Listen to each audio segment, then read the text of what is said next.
K-pop is more than just music. It's a full-body experience, a visual spectacle where comeback concepts are just as important as the hook.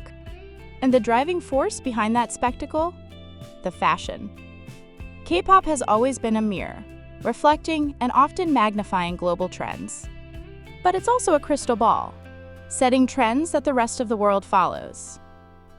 From the rebellious streetwear of the 90s to the high fashion couture we see on today's global ambassadors, K-pop style is a force of its own. But which eras truly define the industry?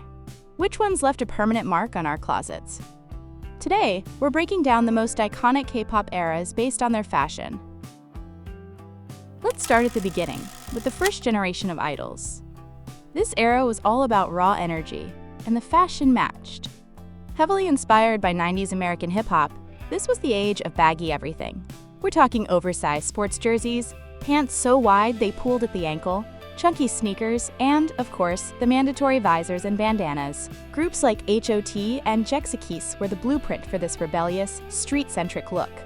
But it wasn't just hip-hop. Girl groups like SES and Pinkle introduced the Y2K aesthetic, giving us futuristic, shiny fabrics, cyber-inspired outfits, playful space buns, and lots of glitter. This era was experimental, a little chaotic, and totally unforgettable.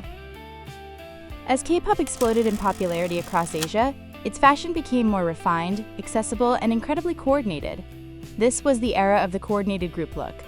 When you think of this time, you almost certainly think of Girls' Generation and their iconic rainbow-colored skinny jeans for G. It was a cultural reset. Suddenly, every group had a signature, matching look. Shiny debuted and brought the skinny silhouette to boy groups, making colorful, high-top sneakers a must-have item. Super Junior made sleek, matching suits the standard for large groups with Sorry Sorry. This era was less about individual expression and more about creating a powerful, unified group identity. It was bright, catchy, easy to imitate, and incredibly effective at branding a song. After all that brightness, K-pop's pendulum swung hard in the other direction. This was the era of the Blackout. It was the rise of the fierce girl crush and the theatrical bad boy concepts, and the fashion was all about attitude. 2NE1 were the undisputed queens of this era. They treated MVs like fashion shows, mixing punk rock studs and leather with bold, mismatched patterns and high fashion pieces from brands like Jeremy Scott and Givenchy. On the boy group side, BIGBANG led the charge.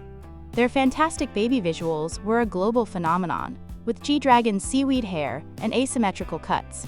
We saw a surge in heavy eyeliner, complex silhouettes, and a more is more philosophy. This era proved K-pop wasn't just following trends, it was becoming a new muse for the high fashion world. Finally, that brings us to the modern era. And the main trend? There isn't just one, it's the age of the aesthetic. The single biggest influence is nostalgia. Groups like NewJeans have masterfully revived the Y2K look, but with a softer, more modern, clean girl filter. aespa looks straight out of a metaverse runway.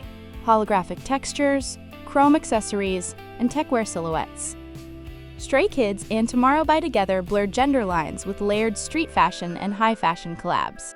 Idols are now global ambassadors for luxury brands like Chanel, Dior, and Louis Vuitton, seamlessly blending high fashion couture with casual streetwear. Blackpink's iconic Coachella look set a new standard for festival style. This era is defined by its ability to pull from any and every trend, mix them together, and reinvent them for a new generation. From 90s hip-hop to the Y2K revival, K-pop fashion is a fascinating cycle of reinvention. Each era built on the last, creating a unique visual language that's now a global force, influencing runways and street style all over the world. But I want to know what you think. What is your all-time favorite K-pop fashion era? Did I miss an iconic one that defined your stan experience? Let me know in the comments below. If you enjoyed this, don't forget to like and subscribe for more deep dives into K-pop culture. Thanks for watching.